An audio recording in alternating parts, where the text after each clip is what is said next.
Assalamualaikum warahmatullahi wabarakatuh. Innal hamdalillah nahmaduhu wa nasta'inu wa nastaghfiruh wa na'udzu billahi min syururi anfusina wa sayyiati a'malina may yahdihillahu fala mudhillalah wa may yudlil fala hadiyalah. Asyhadu an la ilaha illallah wahdahu la syarikalah wa asyhadu anna Muhammadan abduhu wa rasuluh alladzi la nabiyya ba'dah. Alhamdulillah, segala puji bagi Allah Subhanahu wa taala yang telah memberikan kita nikmat Islam dan iman yang senantiasa kita mohon kepada Allah agar Allah tambahkan lagi hidayah Shiratal Mustaqim untuk kita berada di jalan Shiratal Mustaqim. Alhamdulillah, hari ini ketemu lagi dengan saya Ali dari Galeri Kalimasada Traditional Archery dari Tegal. Ingin sedikit sharing membahas tentang bagaimana sih evaluasi dalam latihan memanah. Dan pembahasan kali ini saya tidak membawa qaul para ulama tentang teknik memanah di dalam Islam, karena memang ilmu yang saya dapatkan di qaul tentang ulama masih sangat sedikit. Jadi saya belum bisa memberikan. Saya hanya bisa men-sharing, memberi ide atau memang ini yang saya lakukan sendiri ketika latihan memanah. Dan mudah-mudahan sharing ini pun menjadi sebuah motivasi atau mungkin salah satunya sebagai sarana edukasi untuk ketika kita latihan memanah. Jadi saya hanya ingin sharing bagaimana sih cara saya ketika latihan memanah. Itu yang saya akan sampaikan.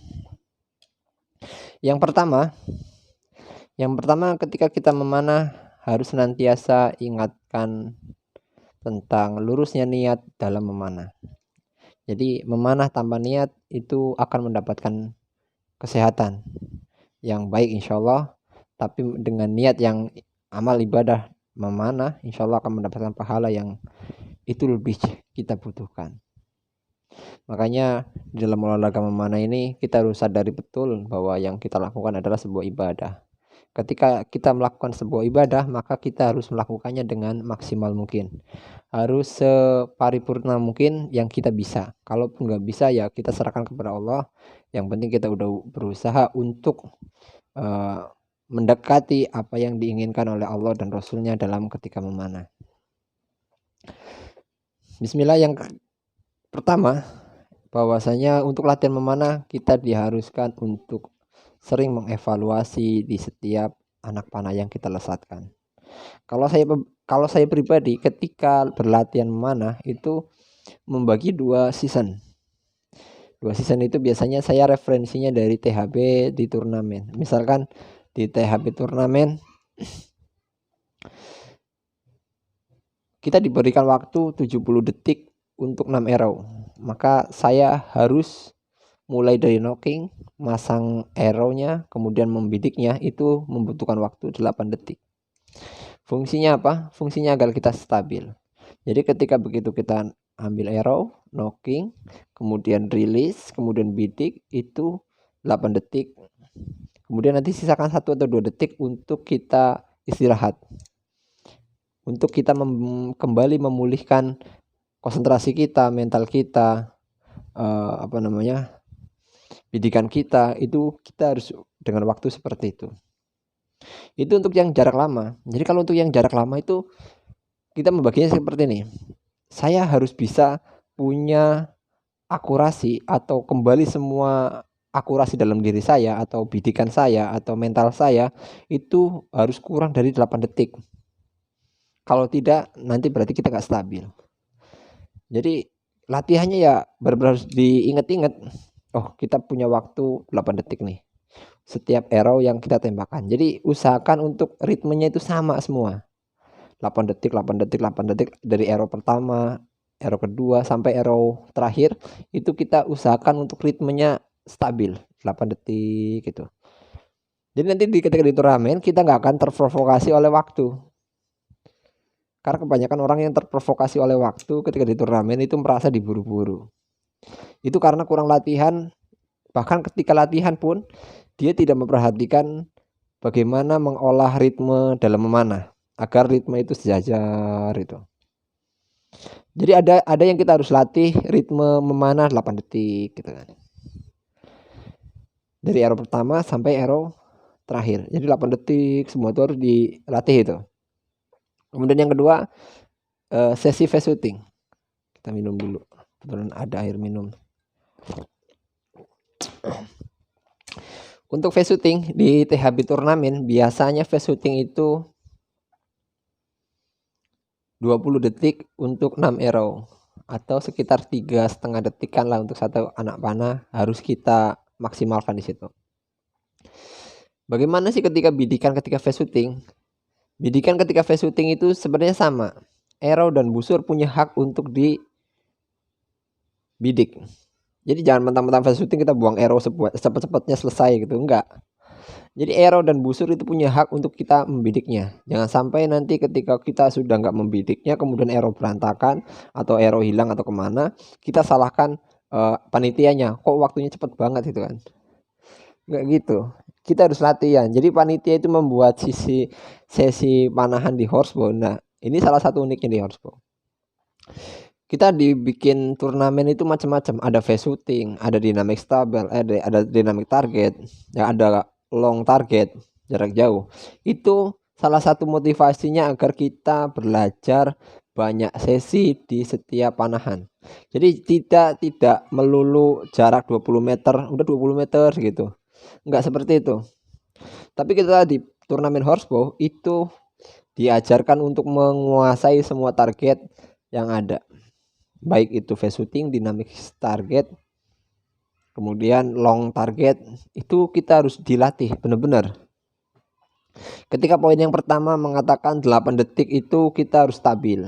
Latihan tuh 8 detik gitu. Tapi ada juga yang face shooting yang saya katakan tadi 3 detik itu kita harus punya waktu untuk mengambil anak panah, pasang arrow, kemudian tarik bidik, itu 3 detik. Caranya bagaimana? Caranya dilatih aja. Caranya sangat mudah. Caranya satu, nggak harus bidikannya sama dengan yang 8 detik. Jadi bidikan itu bisa beda antara 8 dan 10 detik. 8 atau 3 detik itu bisa berbeda. Misalkan kalau kita 8 detik kita sempat ngangker seperti ini. Nah, ini enggak, tapi kalau 3 detik kita langsung shred. Ini kita itu mata itu udah langsung mengangker shred, tek, shred. Jadi angkat, tek, berhenti langsung lepas, berhenti langsung lepas. Ini harus di maksimalkan. Jadi seperti itu. Jadi ketika face shooting pun sama. Jadi ketika face shooting itu kita 3 detik harus maksimalkan. Jadi bidikan yang 8 detik dan 3 detik itu harus kita bedakan. Dan masing-masing itu harus ada bidikannya. Misalkan ketika kita diburu-buru waktunya atau 3 detik per arrow, itu kita harus punya bidikan di situ. Jangan bidikannya sama dengan 8 detik yang tadi, beda lagi. Jadi bidikan antara 8 dan 3 detik itu berbeda. Misalkan ketika 8 detik itu kita seperti ini, itu kita punya waktu untuk membidik. Ketika 3 detik pun tinggal seperti ini, srek langsung lepas. Cuman harus ngunci, tek, tek.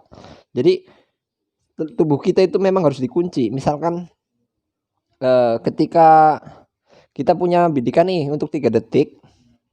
3 detik itu harus kuncinya gimana nih ya? Pas tarik, tek, trek. Itu bidikan. Jadi bukan cuman ayo cepet-cepetan kita diburu-buru waktu, enggak. Itu harus ada latihannya. Dan itu poin yang kedua, yaitu tentang face shooting. Ya, tentang face shooting. Kemudian poin yang ketiga, kita harus berlatih banyak sesi. Banyak sesi itu maksudnya gini. Ketika di turnamen horsebow itu kita nggak seperti turnamen yang lain seperti standar bow, bear bow, compound bow.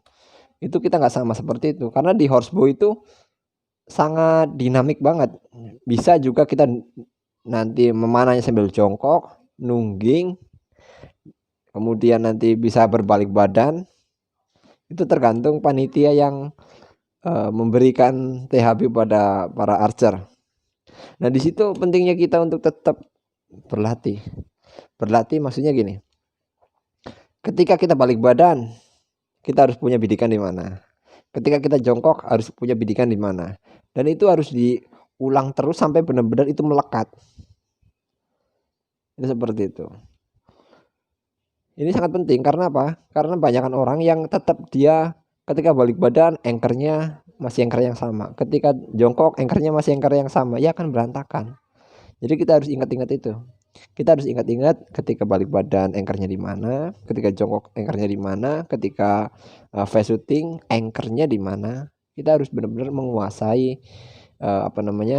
di setiap latihan kita. Kemudian yang selanjutnya bisa dikatakan ini sebagai sebuah latihan yang agak ekstrim. Jadi teman-teman semua, biasanya kalau saya pribadi ketika latihan itu agak berbeda dari yang lain. Kalau yang lain itu biasanya bawa arrow, satu losin di saku gitu kan. Tapi kalau saya enggak, biasanya bawa 3 losin. Jadi makanya kalau teman-teman di DAC itu selalu bilang, si Ali kalau latihan mana kayak borongan arrownya katanya. Iya, karena apa? Saya pikir ketika saya membuat memanah, begitu di shooting line gitu kan sama teman-teman, itu biasanya saya akan mulai manah duluan, jebret.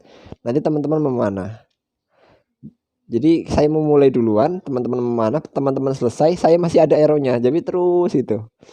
Karena sambil jalan nih, tak sisakan 6 arrow. Jadi sambil kita menuju target, itu nanti teman-teman kan di belakang jalan. Saya sambil jalan sambil memanah. Jadi sekalian itu melatih skill. Sekalian melatih skill memanah sambil jalan itu, seperti itu. Yang penting safety itu pertama, di depan nggak boleh ada orang sedikit satupun. Jadi harus steril seperti itu. Ini agak ekstrim.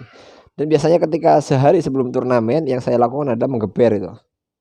Jadi saya geber, misalkan besok turnamennya sekian nih, jarak sekian meter.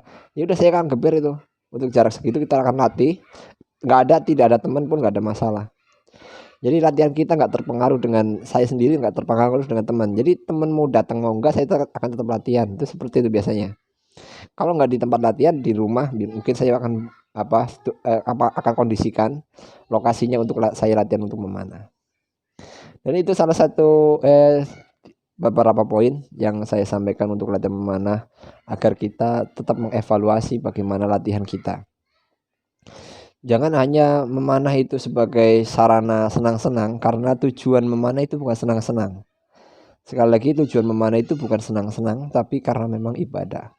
Dan Rasulullah mengharapkan sesuatu di situ. Makanya diperintahkan, ajarilah anak-anak kalian memanah, berenang, dan berkuda dari kecil. Rasulullah menginginkan sesuatu di panahan itu. Jadi bukan hanya untuk main-main, bukan. Tapi memang kita harus seriuskan, harus cari akurasi kita di mana, ya. Harus benar-benar kita koreksi, kita evaluasi terus sampai suatu saat Allah berikan kita kesempatan untuk membanggakan umat Islam dan bangsa ini, insya Allah.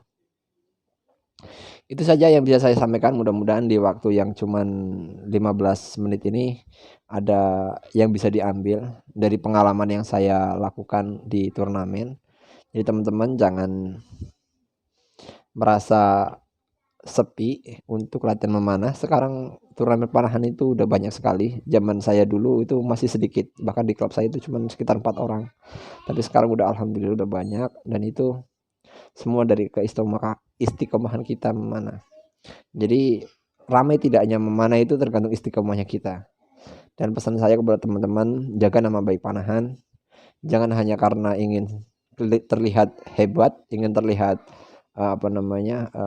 pandai, terlihat jago memanah, kita mengabaikan safety. Ya, ini karena ini penting, karena ketika panahan ini sudah dilarang, maka bukan hanya panahannya yang dilarang, tapi ibadah tentang memanah itu pun akan dipersulit lagi. Dan bagaimana mungkin nanti generasi setelah kita akan mengenal panahan kalau kita nggak jaga panahan dari sekarang. Itu saja yang bisa disampaikan dari saya, Ali Muciono. Mudah-mudahan nanti ada yang bisa dipakai, kalau nggak pun nggak masalah. Ini hanya menjadi jejak digital saya. Mudah-mudahan nanti anak dan cucu saya itu akan melihat video ini. Insya Allah mudah-mudahan menjadi amal sedekah jariah dari saya. Itu aja. Assalamualaikum warahmatullahi wabarakatuh.